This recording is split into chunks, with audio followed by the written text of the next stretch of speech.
Here now with reaction, the author of the new book, Here's the Deal, former senior counselor to President Trump, Kellyanne Conway, along with the author of Suppression, Deception, Snobbery, and Bias, Fox News contributor Ari Fleischer.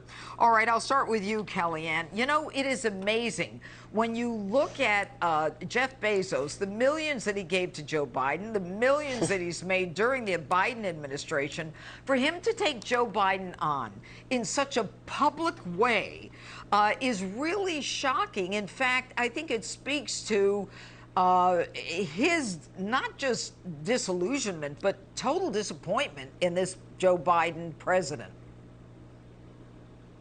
It also, Judge, speaks to the fact that so many captains of industry like Elon Musk, Jeff Bezos, and others, some of the great innovators of our time, do not want to be held responsible and accountable for what this president says and does. So if they don't respond, they're somewhat complicit in their silence. Silence becomes acquiescence and agreement. But it also was quite striking to see a tweet by the Oil and Gas Association in response to President Biden's tweet. They said, hey, I hope whatever White House intern wrote that tweet will take an economics 101 course when he or she gets to college. That's not just meant to be sarcastic, that's meant to be substantive, that it was so off the mark that even Jeff Bezos, who, by the way, has other things to do, felt the need to clap back at the president.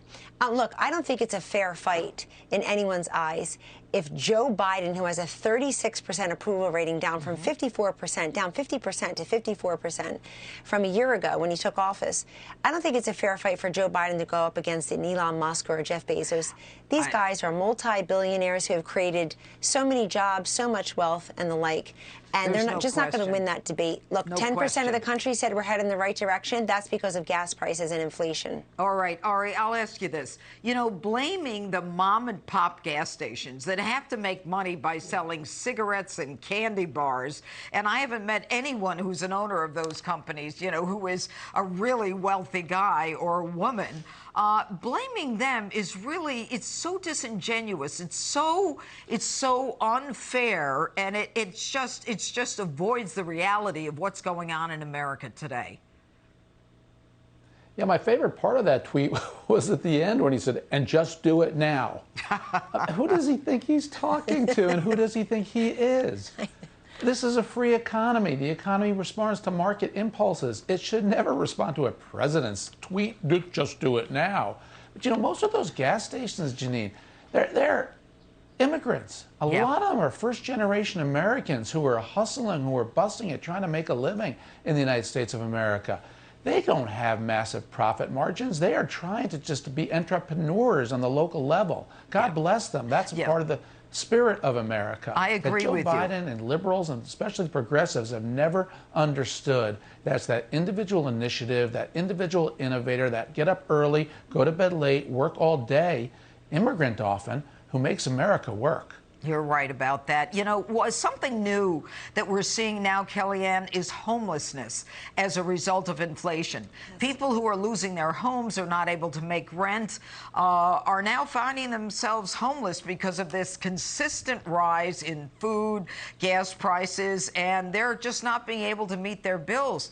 I never thought we'd see homelessness based upon the inability of people who had jobs now not being able to even keep up with their own standard of living. That's the vexing fact of Joe Biden's America, Judge. You have people who have a job, 2, 3 jobs in the household, and they say the job's not even enough. They can't meet basic expenses. And that Washington Post article that you're referring to was quite compelling today. People should read it for this reason. It talks to a woman who made $100,000 last year. This year, she fell behind on her rent. Her family has been living in their Hyundai and showering at the gym and living with different, you know, trying to get meals from different family members. These are now job holders. Before, if you lost your job, you had a medical emergency or something else that was really a big bill you weren't expecting, maybe you'd fall behind on your rent. But the homelessness now is up among single moms. 15 states say they've seen an increase, and their wait lists are doubling and tripling. So these decisions by Joe Biden have consequences. And look, his approval rating is the lowest now of Obama's, Trump's, or his at this point before the midterm election. Why is that relevant? Joe Biden's probably looking around saying, how did this happen? How is mine low? Quick answer. You earned it. You earned every low approval rating, and now he should be made to eat it along with the Democrats, because people are suffering. But folks, it's people who had homes and rented or owned homes and had jobs not so long ago, now homeless. Well, and you know, Ari, I think Kellyanne is right. I mean, he not only owns it, but I think people realize it, which is why the number 36%, his approval rating, and 88% of the country thinks we're going in the wrong direction. I mean, they are pointing the finger at Joe, aren't they, Ari? And it's not only Republicans, of course, or independents who are doing it, but if you're a Democrat, you have to scratch your head and say, what has Joe Biden done for me since he became president? There are only two things I can think of. One is unemployment remains low. I don't know that Joe Biden deserves a credit, but it still is happening on his watch. Number two is he's not mean tweeting. And I think that's for a lot of Democrats' comfort. He might be foolish tweeting, but he's not mean tweeting. Interesting. I think that's only things that Democrats can point to. They certainly can't point to the economy. It's in terrible shape. They can't point to inflation. It's going through the roof once again for the first time in 40 years. They can't point to law and order. They can't point to crime. They can't point to the border. They can't point to the withdrawal from Afghanistan. Everything Joe Biden has done has had the reverse Midas touch. Everything he has done, he has messed up. Wow. So if you're a Democrat, you've got to really say to yourself, is he the best we can do? Can we do better than an 80-year-old candidate after this midterm to lead our party into the 2024 election? And they're increasingly leading the way, saying, no, he can't. That is going to burst into open the day after the election. No doubt about it.